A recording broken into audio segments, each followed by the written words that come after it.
Всем привет! Меня зовут Елена, и вы на канале Мелочи жизни. Сегодня я расскажу, наверное, самый простой способ, как можно заготовить ягоды, фрукты, овощи, зелень на зиму, даже если они у вас в очень большом объеме. И, конечно, мне не обойтись без моей любимой помощницы, сушилки-мастерицы. У нее целых 9 поддонов, что помогает очень существенно сэкономить время и электричество. Начну с приготовления фруктовой пастилы. Для нее я всегда использую яблоки. Во-первых, они содержат пектин, который позволяет пастиле получаться красивой, гладкой и не рваться. Во-вторых, у яблок относительно нейтральный вкус, и они прекрасно сочетаются с другими ягодами и фруктами. Очищенные от сердцевины яблочки мы запекаем в духовке, разогретой до 180 градусов, примерно полчаса. Также это можно сделать в микроволновке или мультиварке. Затем остужаем. Принцип приготовления фруктовой пастилы достаточно прост. Вы берете часть любых ягод или фруктов и часть яблок. Соотношение может быть самым разнообразным. Ориентируйтесь примерно пополам. Добавим немного воды, мед, либо сахар по вкусу. Все измельчаем блендером до однородности. Всего у вас должно получиться не более 500 мл. Этого количества хватит на один вот такой пластиковый поддон. Его можно взять к сушилке дополнительно. Обязательно смазать тонким слоем растительного масла. Фруктовую массу слегка распределить и аккуратненько постучать, чтобы она равномерно разошлась. По такому же принципу готовится любая пастила. Второй вариант у меня с малиной. Ее я взяла чуть больше, яблок чуть меньше. Также добавляю воду, мед по вкусу. Все перебиваем блендером и готовим массу. Вы можете взять то, что у вас есть, в зависимости от сезона. Клубника, вишня, слива, груши, айва – все, что вам нравится.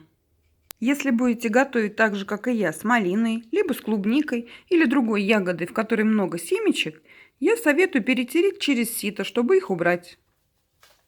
Также фрукты и ягоды прекрасно сочетаются с кабачками, с морковью, с тыквой. Очень много вкусных и полезных вариантов.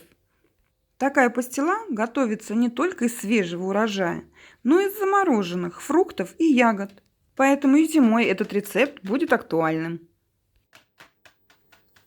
Кстати, вот эту пастилу я приготовила из вишневого варенья. Оно просто немного застоялось в холодильнике. Я добавила к нему запеченные яблоки и воду. У меня получилась масса объемом 600 мл. Это многовато для одного поддона.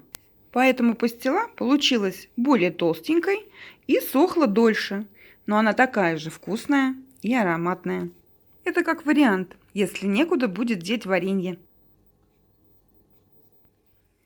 Ну и, конечно, пастила у меня не будет сушиться в гордом одиночестве, тем более в сезон заготовок. Я всегда заполняю все поддоны. Абрикосы я сушу половинками, удаляя косточки. И вот такие они получаются. Мягкая домашняя курага.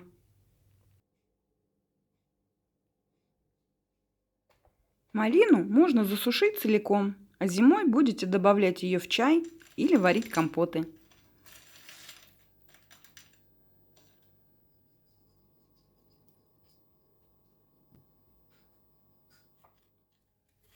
Крупные фрукты или овощи нужно нарезать на кусочки не больше 1 см толщиной, в зависимости от желаемого результата. Вот такая получается дыня. Очень мягкая, нежная, вкусная, сладкая. Больше всего я, конечно, заготавливаю яблок. Это, наверное, самая лучшая сладкая начинка из сухофруктов для любой выпечки.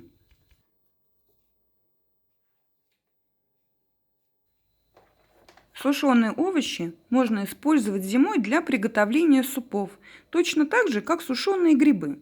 Кстати, скоро начнется сезон, и грибочков мы тоже насушим.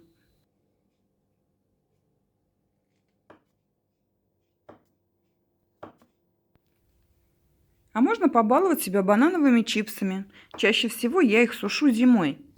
Я их не очень люблю, а они очень полезные, особенно для сердца. И именно в сушеном виде могу есть без остановки. Конечно же, можно насушить любую зелень. Можно целыми листочками, можно мелко нарезать и сушить на поддоне. Укроп, петрушка, мята, базилик. Все это зимой будет стоить достаточно дорого, поэтому сейчас это можно заготовить за копейки. Для разных овощей и фруктов понадобится разное время сушки. Большой плюс сушилки, что в ней нет высокой температуры, и вы можете выставить любую, которая вам нужна, в зависимости от того, что вы планируете сушить. Таким образом сохраняются все витамины. Чтобы все просушилось равномерно, я меняю поддоны местами каждые 2-3 часа. Если у вас есть дача, где бывает хороший урожай, или вы просто хотите сэкономить и сделать заготовки на зиму, если у вас есть дети, которые плохо едят фрукты и овощи, или вы сами придерживаетесь здорового питания, тогда вы точно оцените такую сушилочку по достоинству. Вещь просто незаменимая. Помимо сушеных овощей, в ней можно прекрасно приготовить вяленое мясо или рыбу, сушить цукаты или безе. Быстренько насушить сухариков, и у вас точно ничего не пригорит. Посмотрите, какая замечательная пастила получилась. Она очень легко отходит от поддона, она красивая, гладкая, очень ароматная, ну и, конечно, очень вкусная. Обязательно приготовьте и попробуйте сами. Совместите вкусное и полезное. Всем спасибо, приятного аппетита. Пока-пока.